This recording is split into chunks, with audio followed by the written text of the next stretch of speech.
Tere ilusat esmaspäeva hommikut! Täna ma jagan sulle mõtteid sellel teemal, kuidas eristuda konkurentsist.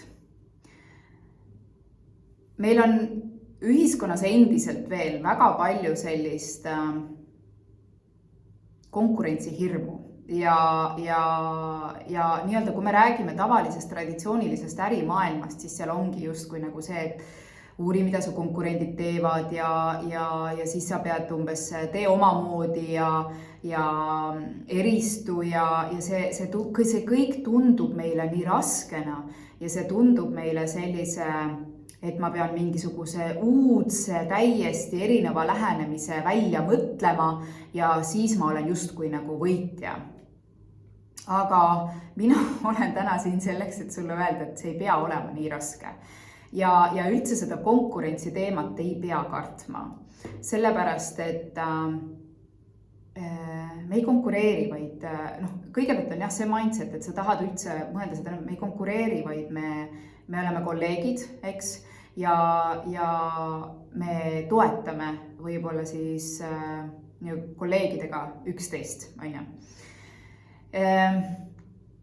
Selleks, et nii-öelda sellest konkurentsi hirmust üldse lahti lasta, peaksid sa üldse lahti laskma sellest hirmust, et ma ei ole piisav, ma jään millestki ilma.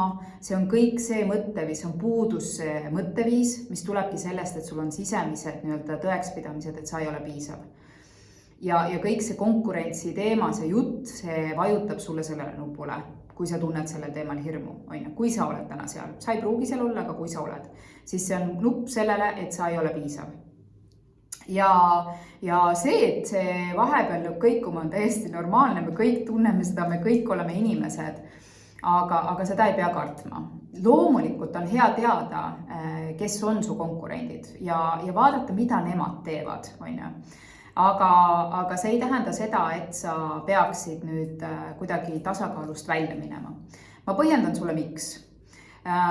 Kui sa lased lahti sellest puudusteadvusest, et klientide arv on piiratud või turusituatsioonis midagi on piiratud, et sa oled nii-öelda selles küllusteadvuses, et kõigile jagub, kõik saavad täpselt nii palju, kui nad vajavad, et sa oled selles nii-öelda usalduses, on ju, siis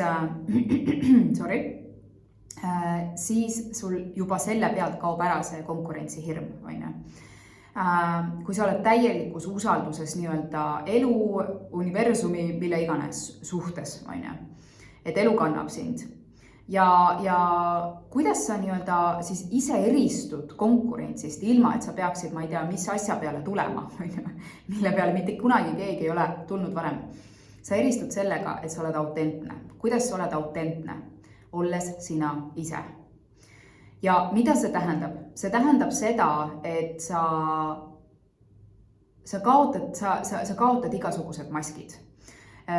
Olgu sa siis mis iganes äris, olgu sa siis kas siis nii-öelda brändi nimega esined nii-öelda, et ma olengi ettevõte, või sa oled persooni brändina, mis iganes äri sul on, kaota ära igasugused maskid. Ja tule pilti sellisena, nagu sa päriselt oled. Ja see, nagu sa päriselt oled, sa annad välja seda, mis on sinu absoluutne tõde, mida sina asjadest arvad, kuidas sina arvad, et asjad peaksid olema.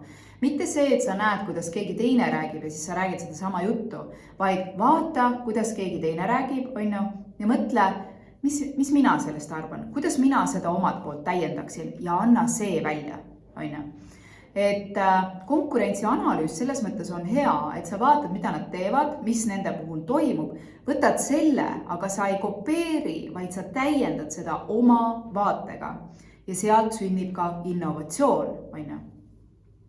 Kuidas olla autentne?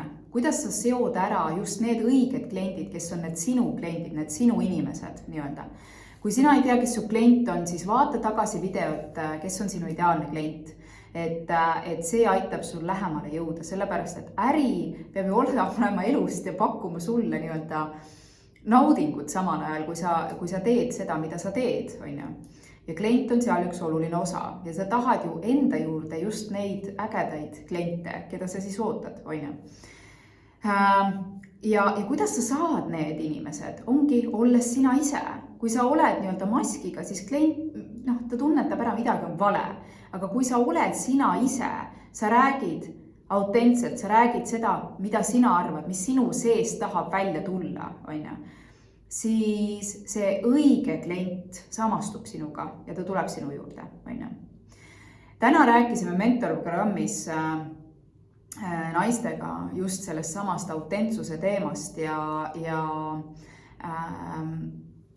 me rääkisime siinkohal eriti, mis teeb autentsus, on ausalt rääkida, kuidas sinu jaoks asjad on olnud. Olla haavatav ja jagada oma lugusid. Ja lugude rääkimine üldse on ülioluline tööriist kliendi nii-öelda tähelepanu saamisel ja suhte arendamisel turunduses siis, jah. Sest et lugude rääkimine on inimkonna ajaloos olnud aegade algusest saadik väga oluline õppimise, inspiratsiooni koht ja nii edasi. Kui me olime veel koopa inimesed, siis ei olnud meil koole ega midagi, meid ei õpetatud, aga lapsed õppisid just selle pealt, mida täiskasvanud rääkisid lugudena. Mul oli täna nii, mul juhtus nii, mammut tuli vastu, ma tegin seda. Nad õppisid, kuidas jahis näiteks hakkama saada, kuidas ohuolukordades hakkama saada, kuidas sina olid ja nii edasi, enne kui nad ise üldse reaalsesse olukorda läksid. Ja lugude rääkimisel oluline osa, et see lugu jääks kõnetama, et ta jääks meelde, et ta päriselt õpiks ka, olgu see siis laps või täiskasvanud, meie aju töötab täpselt samamoodi selles võtmes, on see, et sa lood selle pildi. Sa lood selle pildi oma nii-öelda siis potentsiaalse kliendi jaoks, kui me tõmbame selle nii-öelda paralleelina turundusse. Ja see pilt on see, mis teda kõnetab. See pilt on see, mis loob talle emotsiooni. Kui me inimese ajust saame teada, siis me saame teada, et inimene mõtleb piltides ja kui ta on kujutanud sinna loosse, mida sina siis räägid, ennast sinna sisse ja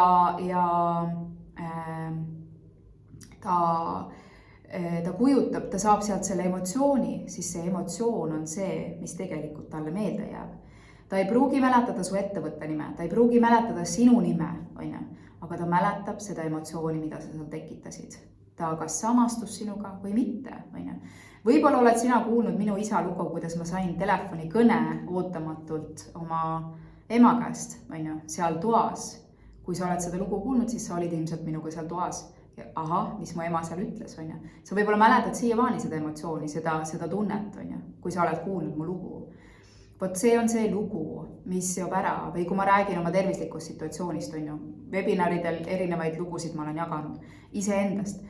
Vot see on see, mis seob ära, eks, ja sa jääb meelde, Ja seal selle sinu loo järgi saab klient ka aru, et sina oled olnud seal, kus tema täna võib-olla on, ja sa saad teda siis aidata, eks, läbi oma toote või teenuse, mida sa siis pakud. Et seda, kuidas päriselt oma lugu rääkida, seda me räägime mentorprogrammis, ja aitan siis vajadusel ka sinu lugu välja selgitada. By the way, infoks sulle, täna on mentorprogrammi uued uksed lahti, uued uksed on lahti, sellepärast, et me oleme kokku panemas uut gruppi ja kui sinu jaoks on oluline oma ettevõtte teadlikult, süsteemselt ja oma elustiiliga toetavaks üles ehitada, siis tule mentorprogrammi ja vaatame, mis huvitavaid muudatusi me sinu jaoks seal ellu toome ja see saab olema, ma luban sulle, üks äge teekond, sest siiani on kõik naised seda kinnitanud, kes on käinud. Aga kui sa tahad rohkem informatsiooni, nii vaata liinavetik.com mentorprogramm ja sealt saad siis ennast kirja panna. Ja mis siis muud, kui räägime lugusid, sest see teeb sind autentseks, ära karda olla haavatav, see on sinu jaoks üks kõige võimsamaid tööriistu, mis tegelikult toob sinuni just need kõige õigemad kliendid, keda sa kõnetad, eks. Ja sa jääd isegi neile oma lugudega meelde, keda sa võib-olla esimese hooga ei kõneta. Sa jääd neile meelde, nad vaatavad sind ja võib-olla mõne aja pärast jõuavad sinuni, sest nad täna võib-olla sellel hetkel veel ei olnud valmis. Mina soovin sulle omalt poolt nüüd mõtlemist, kuidas sa saad lugusid kasutada oma ettevõttes, oma brändingus, oma turunduses ja ka oma meeskonnaga, ja ehitada üles üks tõeliselt autentne ettevõte, kes ei pea kartma konkurentsi, vaid keda võib-olla ühel hetkel kardavad teised konkurendid, kui sa oled sina ise. ilusat alanud nädalat ja me kohtume uuel nädalal uute mõtetega. Tšau, tšau!